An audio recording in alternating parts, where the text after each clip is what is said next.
கோவை மாவட்டம் பொள்ளாச்சி ஜோதிநகர் டி காலனியைச் சேர்ந்த ஐக்கிய ஜமாத் தலைவரும் திமுக முன்னாள் நிர்வாகியுமான வழக்கறிஞர் ஷா நவாஸ்கான் வீட்டுக்காவலில் வைக்கப்பட்டுள்ள சம்பவம் பெரும் பரபரப்பை ஏற்படுத்தியுள்ளது.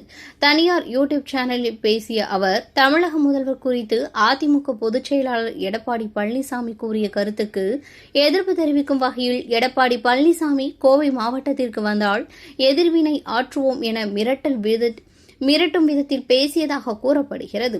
இந்நிலையில் இன்று கோவை கொடிசியா வளாகத்தில் என்டிஏ கூட்டணி சார்பில் போட்டியிடும் வேட்பாளர்களை ஆதரித்து நடைபெறும் பொதுக்கூட்டத்தில் பிரதமர் நரேந்திர மோடி, எடப்பாடி பழனிசாமி மற்றும் கூட்டணி கட்சி தலைவர்கள் பங்கேற்க உள்ளனர். இதனை முன்னிட்டு முன்னெச்சரிக்கை நடவடிக்கையாக கிழக்கு காவல் நிலைய போலீசார் ஷா நவாஸ்கானை வீட்டுக்காவலில் வைத்துள்ளனர். இதனால் அப்பகுதியில் பரபரப்பு ஏற்பட்டுள்ளது. இதுகுறித்து ஷா நவாஸ்கான் அளித்த விளக்கத்தில், முதல்வர் குறித்து கூறப்பட்ட கருத்துக்கு எதிர்ப்பு தெரிவித்துதான் பேசினேன் என்றும் அதற்காகவே தன்னை வீட்டுக்காவலில் வைத்துள்ளதாகவும் தெரிவித்துள்ளார்.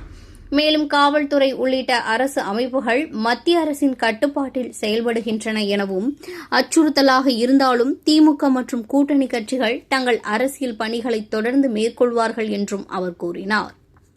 கடந்த காலங்களில் எடப்பாடி பழனிசாமி, தானை தலைவர் மு.க.ஸ்டாலின் தளபதி அவர்களை பல முறை கொச்சைத்தனமாக பேசி வருகிறார். எந்தவிதமான நாகரிகமும் இல்லாமல், எந்தவிதமான அரசியல் தெரியாமல் இன்றைய தினம் மிக கொச்சையான வார்த்தைகளால், தரக்குறையான வார்த்தைகளால் எங்களுடைய தலைவரை பேசி வருகிறார். அதற்காக கடந்த 2 நாட்களுக்கு முன்னாலே எடப்பாடியை கண்டித்து எதிர்வினையாற்றுவோம் என்று கூறி ஒரு பத்திரிகைக்கு நான் செய்தி அனுப்பியிருந்தேன். அதே போல் இன்டர்வியூ கொடுத்திருந்தேன். இதையெல்லாம் காரணம் காட்டி இன்றைய தினம் பொள்ளாச்சி காவல்துறையினை என்னை கைது செய்திருக்கிறார்கள்.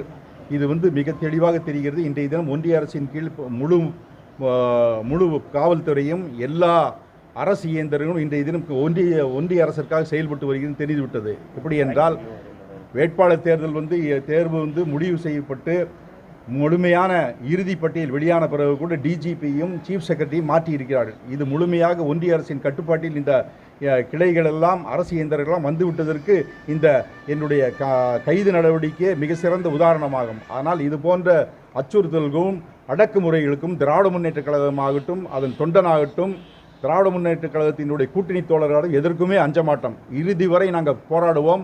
என்னை எல்லாம் முடக்கி போட வேண்டும் என்பதற்காக, இந்த தேர்தல் பணியிலே முடக்க வேண்டும் என்பதற்காக இந்த நடவடிக்கை எடுக்கப்பட்டிருக்கிறது.